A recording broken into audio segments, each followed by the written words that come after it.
Imagine walking into a space you've helped bring to life, only to be met with confusion, doubt, and rejection. That's exactly what happened to our protagonist, a successful Black entrepreneur who attended a high-profile conference to see his vision in action. What started as an ordinary day took a shocking turn when he was stopped by event staff and asked to leave, accused of being out of place. Little did they know, the man they dismissed wasn't just any attendee. He was the event's primary sponsor, the person whose efforts had made the entire gathering possible. This story isn't just about a misunderstanding, it's about identity, assumptions, and the power of standing your ground. Stick around as we unpack how one man turned this painful experience into a moment of truth that no one at the conference would ever forget. As the man stood there, trying to explain himself, he could feel the stares from onlookers in the lobby. It wasn't just the embarrassment that hit him, it was the realization that no one recognized who he was or the critical role he had played in making the event happen. The staff member blocking his way insisted he didn't belong and suggested he leave before causing a scene. It was clear that assumptions were being made, and none of them worked in his favor. What the staff didn't know was that he'd spent months working behind the scenes to fund and shape this conference. From securing venues to crafting the agenda, his contributions were the foundation of everything around them. Yet, here he was, treated like an outsider in his own creation. Instead of giving up, he stayed calm, determined to remind everyone of a simple truth: appearances can be deceiving. As the moments dragged on, the man couldn't help but notice the irony in the situation. Around him, attendees were enjoying the lavish setup, panels starting on time, the sound system running smoothly, catering that impressed even the pickiest of guests, all funded by his hard work. Yet, none of them had any idea who he was. People brushed past him, offering polite smiles or curious glances, completely unaware that they owed much of their experience to his generosity and vision. Meanwhile, the staff member who had confronted him doubled down, calling over a supervisor to handle the issue. The supervisor approached, glancing him up and down with a skeptical expression. The man's patience was wearing thin, but he held his composure. Was it his attire, his tone, or, as he suspected, something deeper about how people perceived him? With his mind racing, he decided it was time to speak up on his terms. The man straightened his posture, looking directly at the supervisor, who now seemed eager to diffuse the growing discomfort. Around them, a small crowd had started to gather, sensing something unusual was unfolding. The man calmly asked, "Do you know who I am?" The question hung in the air, met with silence and awkward glances. It was clear they didn't. The supervisor hesitated, choosing their words carefully, but the doubt in their voice was undeniable. "I'm sorry, but we have protocols. If you don't have a pass, we can't allow you inside." The man reached into his pocket, pulling out his phone. He scrolled through his emails and pulled up the correspondence confirming his sponsorship, complete with his name prominently listed. He extended the phone toward them, his hands steady but his voice firm. "Does this clarify things?"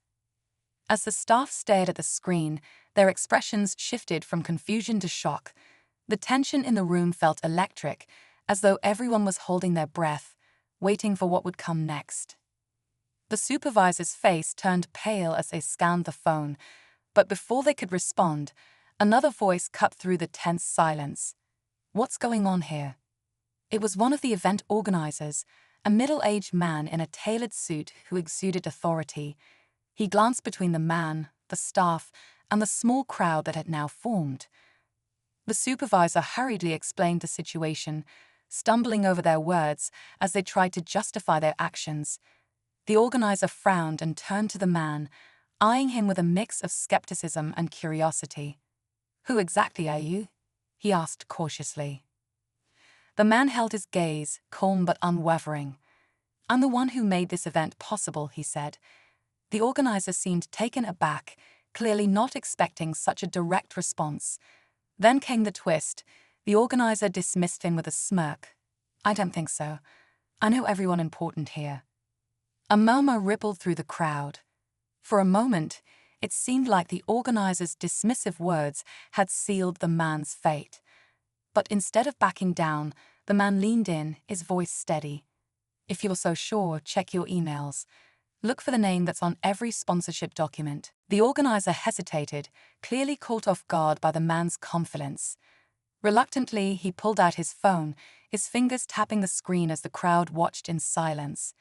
Moments later, his expression shifted.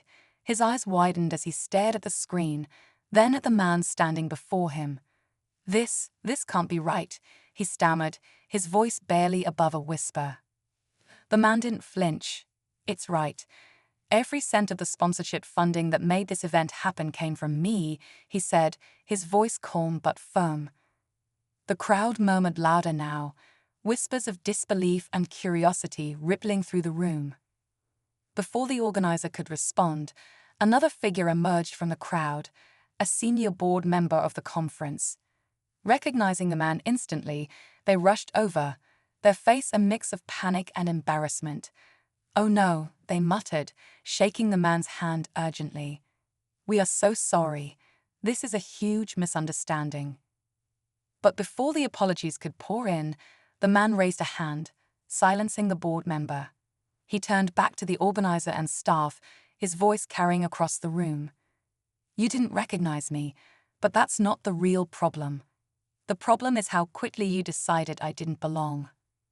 The words hung heavy in the air, and the organizer looked down, avoiding eye contact. The man's composure didn't waver. "This isn't just about me. It's about how we treat people. If this is how you handle assumptions, maybe it's time to rethink who's running things here." The final twist. Instead of storming out or demanding consequences, the man decided to stay and deliver an unscheduled keynote address.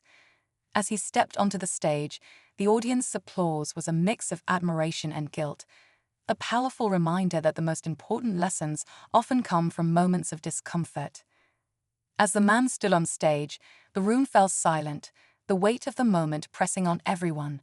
He spoke with humility and purpose, sharing his journey, the hard work that brought him to that point, and the vision he had for the conference.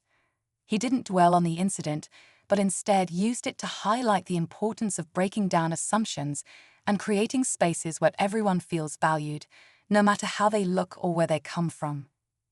By the time he finished, the audience rose to their feet, offering a standing ovation that echoed through the venue. The staff and organizer who had doubted him approached later, offering heartfelt apologies. While their words couldn't erase the moment, they marked the beginning of a necessary change. As the man left the event, he couldn't help but smile. What had started as an insult became a platform to challenge biases and inspire meaningful reflection.